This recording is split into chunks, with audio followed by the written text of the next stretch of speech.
தேர்தலில் குழந்தைகளை பயன்படுத்துவது குறித்து ஒரு மிக முக்கிய காணொளியாக அந்த காணொளி இருக்கப் போகின்றது. குழந்தைகளை தேர்தலில் பயன்படுத்தலாமா அல்லது கூடாதா என்பது குறித்தான காணொளி. நீங்கள் நமது வலைவலிக்கு வருவது புதியதென்றால் மறக்காமல் நம்ம சேனலை சப்ஸ்கிரைப் செய்து வைத்துக் கொள்ளுங்கள். பெல் பட்டனை அழுத்துங்கள். வாருங்கள் காணொளிக்குள் செல்லலாம்.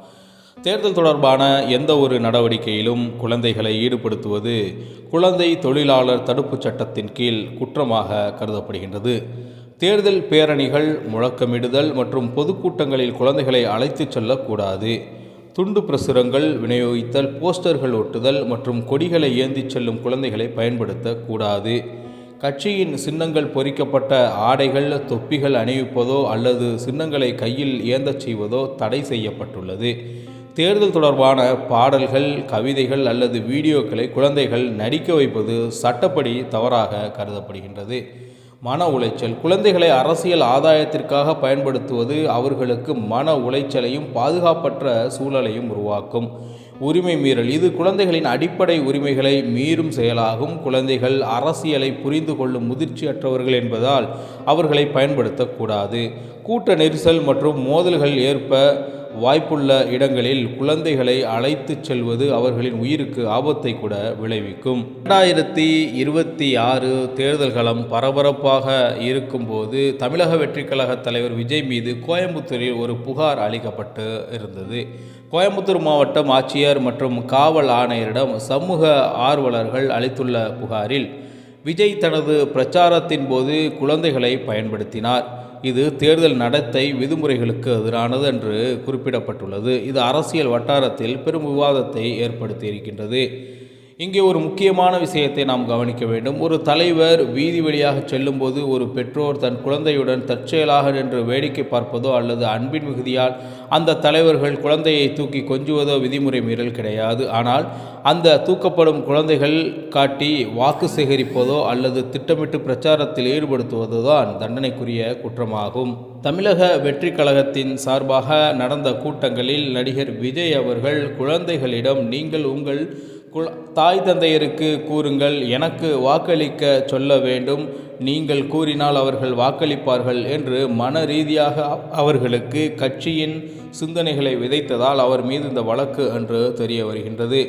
மேலும் தேர்தல் ஆணையம் ஏற்கனவே பிப்ரவரி மாதம் வெளியிட்ட உத்தரவின்படி குழந்தைகளை வாக்காளரை கவரும் கருவியாக பயன்படுத்தக்கூடாது. குழந்தைகள் மூலம் துண்டு பிரச்சுரம் கொடுப்பதோ சின்னங்கள் ஏந்தச் செய்வதோ 1986 ஆண்டு குழந்தை தொழிலாளர் சட்டத்திற்கு உட்பட்டது தண்டனைக்குரியது என்றும் அவர்கள் தெளிவுபடுத்தியிருந்தார்கள். தேர்தல் முடிந்தாலும் இந்த விதிமீறல்கள் நிரூபிக்கப்பட்டால் சம்பந்தப்பட்ட வேட்பாளர்கள் அல்லது கட்சி நிர்வாகிகள் மீது எதிர்காலத்தில் நடவடிக்கை எடுக்க அதிக வாய்ப்பு இருக்கின்றது.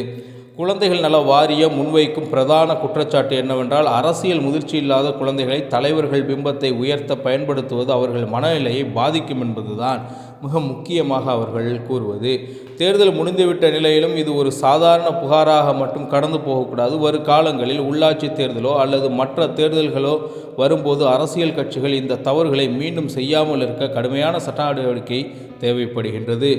வாக்குகள் முக்கியம்தான், ஆனால் அந்த வாக்குகளை பெற குழந்தைகள் உரிமைகளை அடகு வைப்பது முறையல்ல என்பதுதான் மிக முக்கிய செய்தியாக இருக்கின்றது. சரி, விஜய் மீதான புகார்கள் என்னென்ன என்பது ஒன்றன் பின் ஒன்றாக பார்ப்போம். 2026 தமிழ்நாடு சட்டமன்ற தேர்தலில் பிரச்சாரத்தின் போது குழந்தைகள் அரசியல் ஆதாயத்திற்காக பயன்படுத்தியதாக விஜய் மீது கடுமையான புகார்கள் எழுந்திருக்கின்றன. அடம்பிடிக்க சொன்னது. பெற்றோரிடம் சாக்லேட் கேட்டு அடம்பிடிப்பது போல இந்த விஜய் மாமாவுக்கு வாக்களிக்க சொல்லி அடம்பிடியுங்கள் என்று விஜய் பேசியது சர்ச்சைக்குரிய ஒரு செய்தியாக இருந்தது. விஜய் இந்த பேச்சால் குழந்தைகள் வீடுகளில் உணவை தவிர்ப்பது, அதாவது உளவியல் பாதிப்பு, அழுவது மற்றும் பெற்றோர்கள் வற்புறுத்துவது போன்ற செயல்பாடுகளில் ஈடுபட்டதாக புகார் தெரிவிக்கப்பட்டிருந்தது.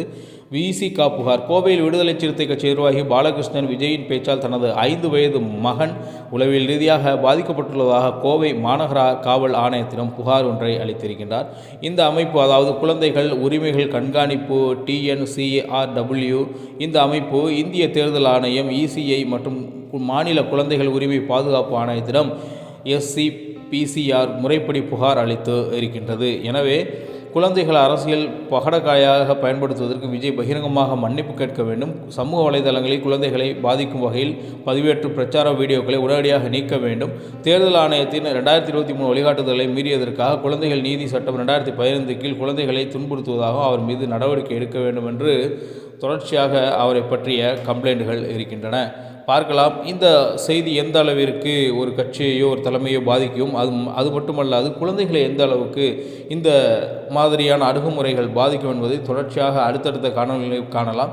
கண்டிப்பாக குழந்தைகளை இது போன்ற அரசியல் தெளிவற்ற சூழ்நிலைகளை அவர்களை பயன்படுத்துவது மிகப்பெரிய ஒரு வன்கொடுமை என்று தான் நாம் கூற வேண்டும். மீண்டும் நல்லதொரு காணொலி உங்களை சந்திக்கிறேன். நன்றி, வணக்கம். இது உங்கள் தமிழா செய்திகள்.